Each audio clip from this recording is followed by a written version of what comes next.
시간이 소중한 우리를 위한 취향 공동체 더파크 정우성입니다. 오늘은 제 개인적인 근황이랄까? 자동차와 책과 더파크 이야기를 좀 나눠보려고 해요. 더파크를 구독해주시는 하이커 여러분들의 숫자가 어느덧 1만 명을 바라보고 있는 시점이기도 해서 그에 대한 이야기를 좀 나눠보려고도 합니다. 더파크 구독자 여러분들을 호명하는 이름이 하이커인 거 알고 계시죠? 영상 하나하나가 같이 여유있는 산책 혹은 하이킹을 하는 기분이었으면 참 좋겠다는 바람이 녹아있는 이름입니다. 자, 그럼 오늘의 하이킹 같이 한번 떠나볼까요? 제 미니 컨버터블 라이프는 정말 즐거움의 연속이고요. 제 스트레스를 해소할 수 있는 첫 번째 수단이기도 합니다. 제 사무실에서 집까지의 거리가 밤에 달리면 한 10분, 15분 정도 되는데요. 그 짧은 시간 동안 지붕을 열고 음악을 좀 크게 틀어놓고 달리면 스트레스가 그렇게 빠르게 풀릴 수가 없어요.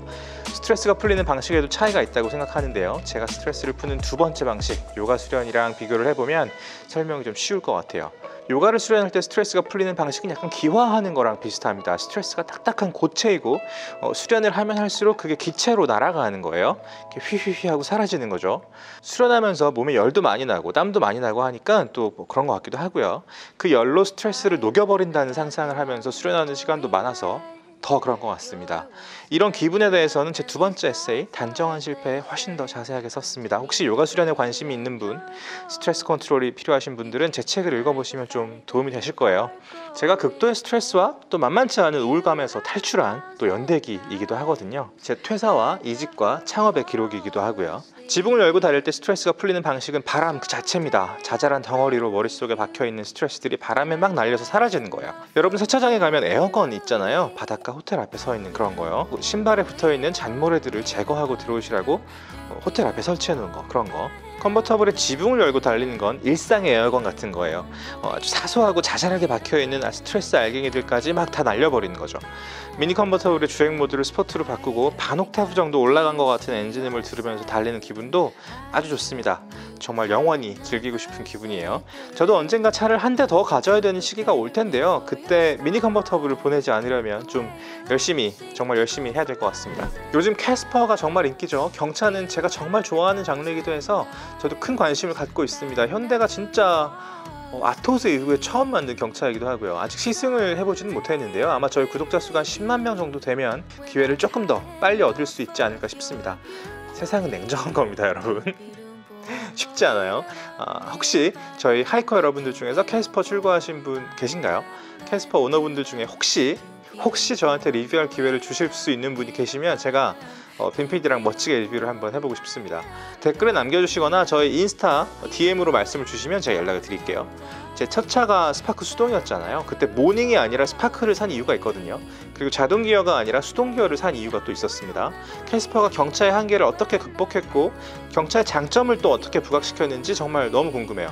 저희 하이커 여러분들의 도움, 협조, 협찬 기다리겠습니다. 캐스퍼 살 때 이야기도 살짝 들려줄 수 있으시면 너무 좋을 것 같고요. 요즘은 또 몇 권의 책을 읽었는데요. 조선일보 이기문 기자가 쓴 크래프톤 웨이, 칼럼니스트 박상현이 쓴 나의 팬데믹 일기, 로버트 K 레슬러가 쓴 살인자들과의 인터뷰입니다. 세 권 다 아주 재밌었습니다. 크래프톤 웨이는 이미 베스트셀러고요. 다들 잘 알고 계시는 글로벌 베스트셀링 게임 배틀그라운드가 나오기까지 크래프톤이 어떻게 고군분투했는지에 대한 이야기이기도 합니다. 하지만 이렇게 한 문장으로 축약할 수 있다면 이 책이 나올 이유가 없었겠죠. 총 541페이지에 걸쳐서 어떻게 실패했고 어떻게 버텨냈고 어떻게 다시 도전했는지, 승리를 또 어떻게 받아들였고 어떻게 도전을 이어가는지에 대한 이야기가 진짜 다큐멘터리처럼 펼쳐집니다. 이 책을 위해서 크래프톤 경영진들은 이기문 기자에게 거의 모든 자료를 다 오픈했다고 해요. 이메일을 통째로 넘겼다고도 하고요.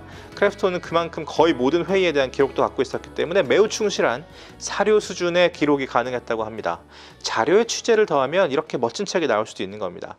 장병구 의장은 크래프톤의 전신 블루홀의 창업자이기도 한데요. 우리가 잘 알고 있는 세이클럽을 만든 사람이기도 합니다. 네이버의 매각한 검색 엔진 첫눈을 만든 사람이기도 하고요. 굉장한 분입니다. 벤처업계 신화라고 불리는 분이기도 합니다. 8월에는 크래프톤이 기업 공개를 했는데요. 이때 장병규 의장이 갖고 있는 주식을 환산한 재산이 3조 원 이상이었습니다.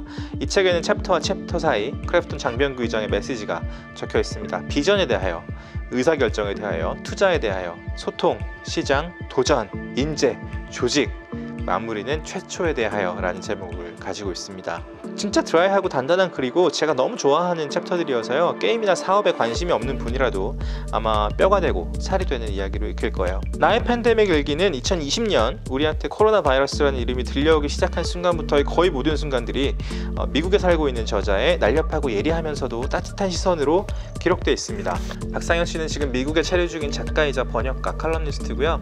페이스북에서 이분을 알고 계신 분들이 하이커 여러분들 중에도 많이 계실 것 같습니다. 나의 팬데믹 일기는 박상현님의 페이스북에 마치 일기처럼 연재했던 글들을 엮은 책입니다. 페이스북 글을 책으로 읽다니 너무 가벼운 거 아니냐, 뭐 그렇게 생각하실 수도 있어요. 하지만 2020년부터 지금까지 세계는 초유의 사태를 겪고 있는 중입니다. 가장 개인적인 이야기가 어쩌면 가장 대표적인 어떤 시대를 상징하는 기록이 될 수도 있는 거죠.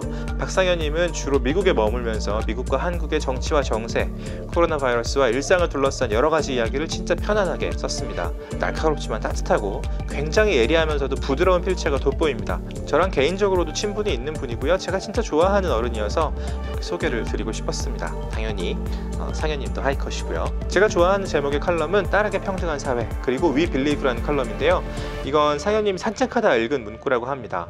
We believe Black Lives Matter, No human is illegal, Love is love, Women's rights are human rights, Science is real, Water is life, Injustice anywhere is a threat to justice everywhere. 멋진 글입니다, 그죠? 꼭 한번 소개해드리고 싶었습니다.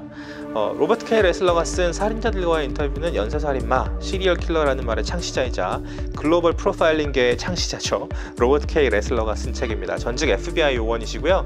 FBI에 있을 때 프로파일링의 기틀을 다진 사람이기도 합니다. 이 책에는 희대의 연쇄살인마들을 감옥에서 직접 만나서 인터뷰했던 순간들의 기록이 아주 자세하게 적혀 있습니다. 뭐 찰스 맨슨, 에드 캠퍼, 테드 번디, 데이비드 버코이츠 같은 사람들인데요.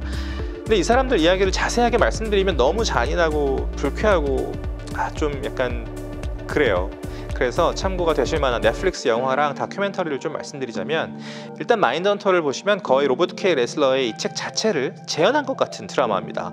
진짜 잘 만든 드라마고요. 정말 재밌고, 이 드라마에도 에드 캠퍼가 아주 중요한 인물로 등장하는데 실제 인물이랑도 진짜 비슷해요. 정말 잘 만들었습니다. 연기도 훌륭하고요. 테드 번디에 대한 프로그램은 2개가 있어요. 일단 살인을 말하다, 테드 번디 테이프라는 다큐멘터리가 있고요. 나는 악마를 사랑했다라는 제목의 영화가 있습니다. 2편 다 추천해드릴만 합니다. 다큐멘터리와 영화라는 장르 사이를 넘나들면서 이 살인마를 어떻게 다루는지 비교해보는 것도 의미가 있겠고요. 넷플릭스에는 샘의 아들들 어둠 속으로 라는 다큐멘터리도 있습니다. 무려 38년 동안 데이비드 버코위치를 추적했던 기자 모리 테리의 이야기인데요. 이 다큐멘터리는 사실 한 40% 정도만 흥미롭고 나머지는 좀 지루한 면이 있어요. 모리 테리라는 사람이 어느 순간 너무 멀리 가거든요. 악마 숭배, 사교 같은 영역까지 나가면서 완전히 갈피를 잃고 스스로를 갉아먹는 지경까지 갑니다. 하지만 데이비드 버코위치에 대해서 로버트 K. 레슬러는 그냥 정신 이상자로 보이고 싶었던 사기꾼 정도로 정리를 딱 해버려요. 살인마가 사람을 조종하기 위해서 했던 말들을 어떻게 받아들이느냐에 따라서 한 사람은 프로파일링이라는 과학의 근거로 삼았고, 또 한 사람은 인생의 명도를 완전히 바꿔버린 거예요. 너무 어둡고 외로운 죽음을 맞이하게 됩니다. 괴물과 싸우는 사람은 그 과정에서 자신도 괴물이 되지 않도록 조심해야 한다. 우리가 심연을 들여다보면 심연 또한 우리를 들여다본다. 살인자와의 인터뷰에서 로버트 K. 레슬러는 늘 이 말을 유념하며 최대한 냉철하게 살인자들을 들여다보려고 했다고 합니다. 그래야 인터뷰 현상을 과학으로 정리할 수 있으니까요. 또 요즘 신하균 여중구 주연의 괴물을 흥미롭게 보고 있기도 합니다. 넷플릭스가 재미있는 건 그거예요. 아무리 시간이 좀 지난 드라마라도 제가 지금 보는 이 순간이 동시대입니다. 그렇기 때문에 괴물은 저에게는 너무 처음 보는 드라마고 아주 여러분들이 추천을 해주셔서 정말 재미있게 보고 있어요. 지금 한 5화, 6화 정도 됐는데요. 흥미롭게 진행이 되고 있습니다. 너무 어두운 얘기로 흘렀는데요. 늘 그렇듯이 저는 요가 수련도 열심히 하고 더파크의 미래를 위한 설계 작업도 충실하게 하고 있습니다. 곧 1만 명의 하이커 여러분과 함께 할 수 있을 것 같습니다. 지금 구독자 증가세를 보면 곧 10,000명이 될 것 같아요. 사실 자동차를 주로 다루는 채널이라면 자동차만 부지런히 다뤄서 캐스퍼, GV60 막 다뤄서 뭔가 알고리즘의 수혜를 더 입어야 되는데요. 저희 더파크는 조금 다른 노선을 취하고 있습니다. 저희가 느긋한 성격은 아니에요. 근데 저희만의 색깔을 최대한 유지하려고 합니다. 정확하고 품위 있고 주관적이고 재미있는 리뷰를 들려드리고 싶고요. 자동차뿐 아니라 책이나 영화, 그 외의 물건들에 대해서도 계속 이야기를 나누고 싶습니다. 하지만 아무래도 시간과 리소스의 한계가 있으니까요. 색을 유지하면서 스피드를 조율하고 있다. 그런 상황이라고 이해해 주시면 정말 감사하겠습니다.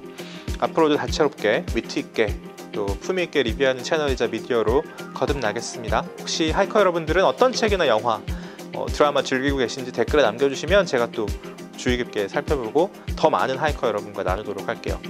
오늘도 함께 해주셔서 감사합니다. 지금까지 시간이 소중한 우리를 위한 취향 공동체 더팍 정우성이었습니다. 구독과 좋아요, 댓글과 알림 설정 부탁드립니다. 감사합니다.